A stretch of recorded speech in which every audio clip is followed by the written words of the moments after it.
ทักทายสบายดีพี่น้องปองไปสุขุสุคนเนาะอันนี้ก็เป็นภาพบรรยากาศของปีกไก่เซโนเด้อกันไผมาสวรรณเขตกันบริกินปีกไก่เซโนนี่ที่ว่ามาหมอฮอดสวรรณเขตคนขายเขา4 ชั่วโมงเลยบ่ได้รับได้นอนผู้ขายนะเต็มเบิดนะกินอยู่ไสก็บ่แซ่บแต่อยู่เซโนเด้อปิ้งไก่กินมาเบิดแหละแต่แนวฮอดไตเนาะแก้วมันก็แซ่บเนาะออกจากตัวเมืองนครไกรสอนออกมา30 ลักหรือว่ากำลังสิเข้านครไกรสอนก็มีคิวรถใหญ่จัดเป็นระเบียบเรียบร้อยมีห้องน้ำปิ้งใหม่ๆหมักแบบบ่ทาน้ำมันเพิ่นก็ขายเด้อเพิ่นว่าแห้งดีบ่เปลืองแม่ค้าว่าแม่ค้าก็ว่ามีแต่สั่งขนาดปิ้งบ่ใส่ไม้ก็ได้เด้อคันใครอยากแห้งดีอีกบ่เปลืองไม้ตามสั่งเนาะอยากต้มอยากเต็มนี่ก็ได้สั่งมาก่อนก็ได้อาหารเครื่องดื่มครบเบิดอยู่นี่เพิ่นขายเบิดนี่ในห้างนี่ยาสอกยาสูบก็มีเอ็มร้อยไม่ยังนี่กล่องดอกของดื่มบ่ขายแต่ผัวเพิ่นว่าเมียนเป็นขี้ขาแบบผัวแม่นบ่แม่ค้าเด้บ่ได้บ่ลิ้นเด้บ่ลิ้นเด้ผัวเลยบ่ขายเพิ่นว่าน้ำในนี่ขายเบิดแก้วเจลปิ้งข้างนอกข้างในมันผัวเลยบ่ขายเอาไว้ใส่เอาไว้เป็นขี้ขาเพิ่นว่าข้าวก็ฮ้อนๆโลดนี่ข้าวใหม่เด้ออันนี้ก็ผู้มานอนถ่ากินปิ้งไก่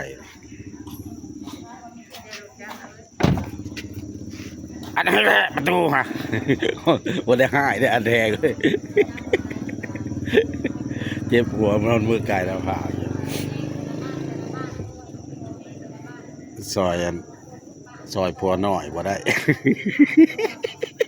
สากป่วยซอยเหลือผัวน้อยบ่ได้เลยเจ็บหัวขึ้นรถลงเรือขึ้นเนื้อลงใต้กับมาแวเด้อพี่น้องเด้อแซ่บอีหลีเลยกันเพิ่นให้กินฟรีเดี๋ยวสิบอกว่าหาดใดดิอันนี้เพิ่นให้ซื้อกินเลยบ่บอกว่าหาดใดบอกแต่หาดปิ้งไก่เซโนนี่อีนายมัดหมูมัดตานี่แม่นรถ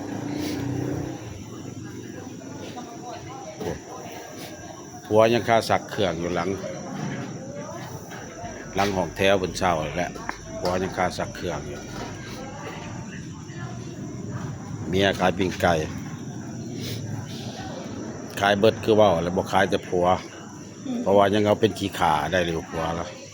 แจวก็เฮ็ดเองบ่แจวอะเอาสูตรมาได้ใส่แจวนี่ทำเองจ้าสูตรตำเองแซ่บได้แจวกันเลยติดใจน้ำแจวเพิ่นก็ปานนั้นนี่อีนายใส่ผัวเป็นขี้ขาได้แหละนี่เราแซ่บปิ้งไก่แล้วจะถามจะไปมาเลยถามหาดปิ้งไก่ว่าเราใส่ผัวเราเป็นขี้ขาเนาะบ่บอกได้บ่ได้กินพีเบอร์ยังเบอร์จะ2บ่ซื้อปิ้งไก่อยู่นี่เพิ่นแถมข้าวได้เพิ่นบ่ได้หลายเงินนะแจวก็แถมมื้อหน้าสิมาเอาแต่แนวแถมบ่ซื้อปิ้งไก่ก็ได้เพราะว่าแนวแถมมันบ่ได้หลายเงินเนาะราคาก็ใจดีขนาดนอกจากงามยังใจดีเลยบัดนี้นะเพิ่นว่าหาเงินอีก 2-3 ปีสิแต่งเมียน้อยผัวอีกคนนึงเพิ่นว่ามาซอยกันเนาะเพิ่นสิเปิด 2-3 ห้างก็ได้นี่แหละก็เลยธรรมดาได้เจโซฟาเพิ่นนี่เด้อแบบบ่ใส่น้ำมันปิ้งแบบบ่ทาน้ำมันแล้วก็กินเลยใส่น้ำมันก็บ่มักนี่จิ๋วมากก็สิประมาณนี้แหละ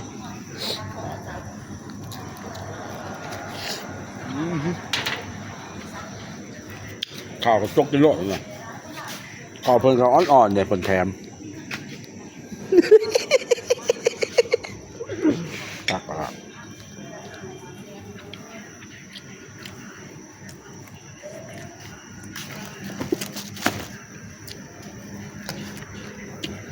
ข้าวเพิ่นห่อนี่บ่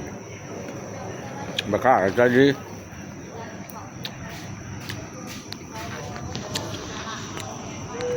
จ้ะ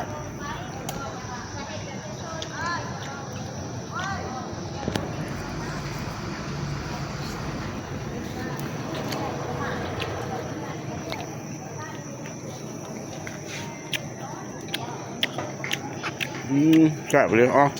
จบตัวนี้ก่อนกินซะก่อนแซ่บครับ